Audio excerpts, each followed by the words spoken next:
جب زندان شام میں اللہ کے رسول کی نوازیاں قید تھی، اس قید میں نواسائے رسول امام حسین علیہ السلام کی ایک چھوٹی بچی بھی تھی۔ ایک دن وہ بچی جس کا نام سکینہ تھا اپنے بھائی سجاد کے قریب گئی اور کہا، اے میرے بھائی، آپ وقت کے امام ہیں، میرا ایک سوال ہے، مجھے جواب دیں۔ امام سجاد علیہ السلام نے سر کو اٹھایا اور فرمایا، اے میری پیاری بہن، پوچھو جو پوچھنا چاہتی ہو۔ بی بی سکینہ نے کہا، بھائی، سب سے تکلیف دینے والی پیاس کون سی ہے؟ تو امام سجاد علیہ السلام نے رو کے کہا، اے سکینہ، پیاس کے 4 مراحل ہیں جو سب سے زیادہ تکلیف دیتے ہیں۔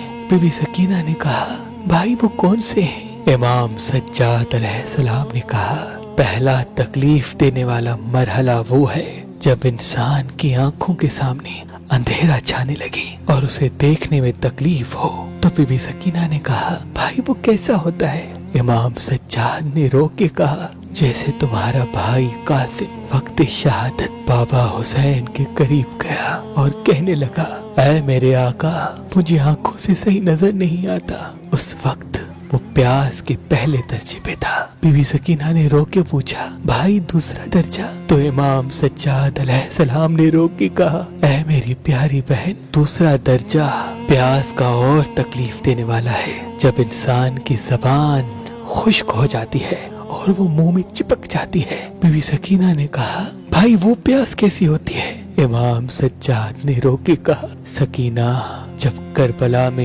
تیرا بھائی اکبر میدان میں تھا، اسے پیاس تکلیف دے رہی تھی، وہ دوڑتے ہوئے آیا اور کہنے لگا، بابا میرا منہ خشک ہو گیا ہے، مجھے پانی دو۔ تو تیرے بابا حسین نے کہا، اکبر تو اپنی زبان میرے منہ میں ڈال، شاید تجھے آرام ملے۔ جب تمہارے بھائی اکبر نے تمہارے بابا کے منہ میں زبان ڈالی تو رو کے زبان واپس نکال لی اور رو کے فرمانے لگے کہ بابا آپ کا منہ تو مجھ سے بھی زیادہ خشک ہے۔ وہ درجہ پیاس کا دوسرا درجہ ہے۔ بی بی سکینہ نے رو کے کہا، بھائی تیسرا پیاس کا درجہ کیسا ہوتا ہے؟ امام سجاد رو کے فرمانے لگے، سکینہ، پیاس کا تیسرا درجہ پہلے والے درجات سے تکلیف دینے والا ہوتا ہے۔ جیسے مچھلی پانی کے بغیر تڑپتی ہے، بار بار اپنا منہ کھولتی ہے، بند کرتی ہے، ویسے ہی انسان پیاس میں تڑپنے لگتا ہے اور بار بار اپنا منہ کھولنے لگتا ہے، بند کرنے لگتا ہے۔ تو بی بی سکینہ نے رو کے کہا، بھائی میں نے وہ پیاس کا منظر دیکھا ہے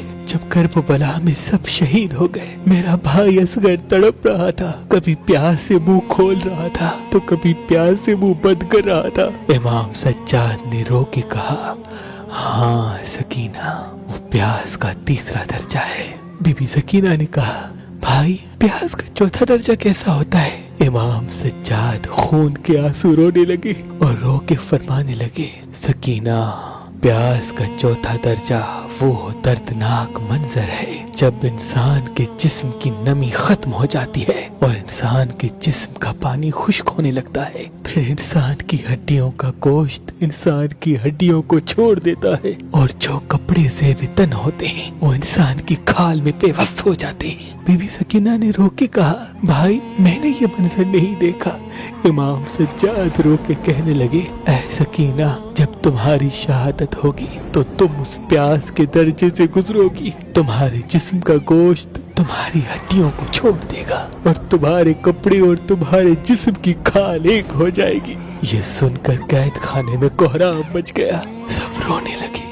اللہ کے رسول کی اولاد نے اسلام کے لیے پیاس کے ہر درجات کی تکلیف برداشت کی تاکہ ہم تک اللہ کا دین پہنچے، ہم نماز پڑھ سکیں، اللہ کے لیے روزے رکھ سکیں۔ لیکن افسوس تو یہ ہے کہ ہم پیاس کے پہلے درجے تک بھی نہیں پہنچتے، پھر بھی روزہ نہیں رکھتے۔ اس پیغام کو اتنا پھیلاؤ کہ انسان کے اندر روزے رکھنے کی تڑپ پیدا ہو جائے اور وہ اللہ کو راضی کرنے کے لیے روزے رکھنے لگے، اللہ کو راضی کرنے کے لیے روزے رکھنے لگے۔ اللہ کے ولی حضرت شاہ شمس تبریز نے فرمایا کہ حسینی عقیق پہننے سے نظر، تعویذ، جادو انسان پہ اثر نہیں کرتے اور انسان کے کاموں میں رکاوٹیں ختم ہونے لگتی ہیں۔ اگر آپ حسینی عقیق لینا چاہتے ہیں تو آج ہی مہربان اسٹونز کے نمبر پہ کال کریں اور یہ پتھر حاصل کریں۔ اگر ہمارا نمبر آپ کو مصروف ملتا ہے تو آپ ہماری ویب سائٹ مہربانی.com یا ہماری اپلیکیشن